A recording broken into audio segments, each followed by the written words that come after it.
Today I made some cake donuts, and this recipe is from the Taste of Home cookbook, and this is a real winner. I've tried another recipe and it didn't turn out nearly as well as this did.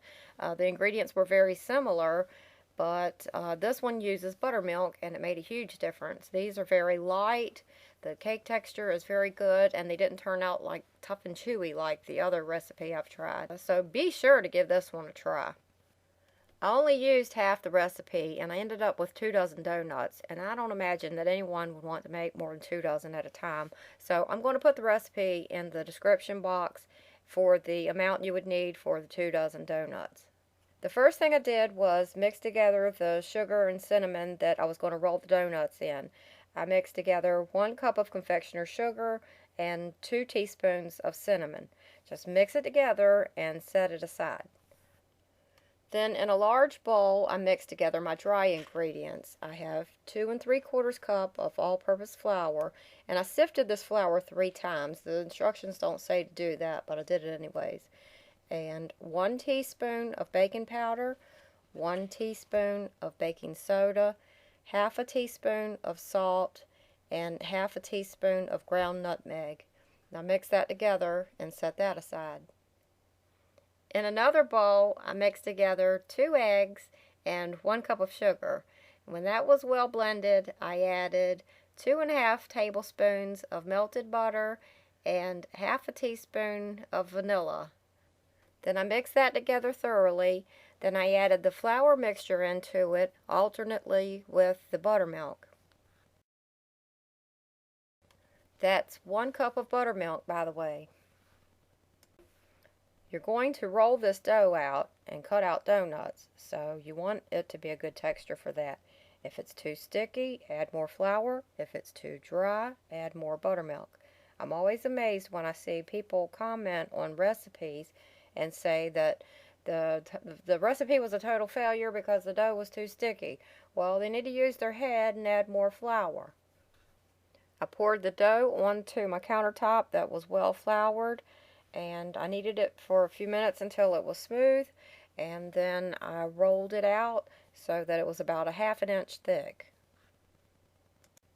You're actually supposed to refrigerate this dough for 2 to 3 hours before you roll it out and cut it, but I didn't do it. And I found that it's best to cut these donuts out one at a time and then place them on a cookie sheet that has been dusted with flour. If you cut all the donuts out at one time through the dough, by the time you get around to separating the donuts from the dough, they will stick themselves right back to the dough. You'll have a hard time separating them if you don't do them one at a time. Then drop the donuts into oil that is 375 degrees.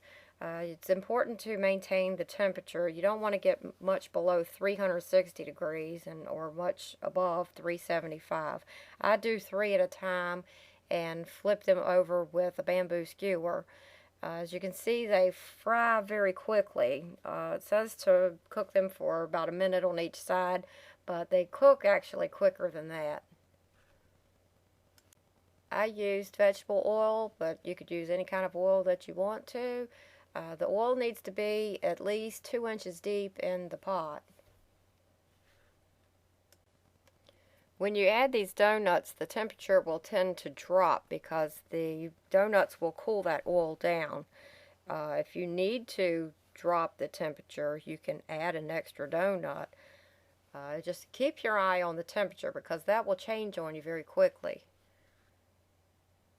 Then when they're done, I just removed the donuts and set them on a cookie sheet that I had a cooling rack sitting on so that they could drain.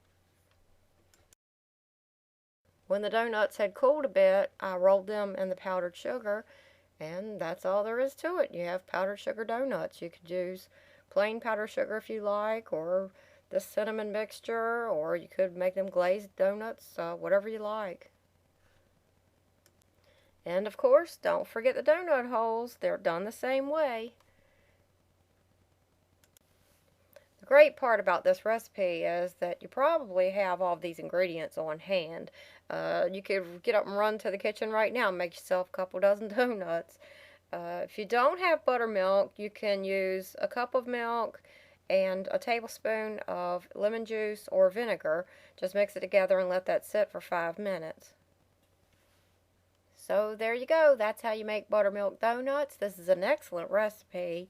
And as we go through this cookbook, I hope to find more good recipes to share with you. So that's how I made donuts today. I hope it helps.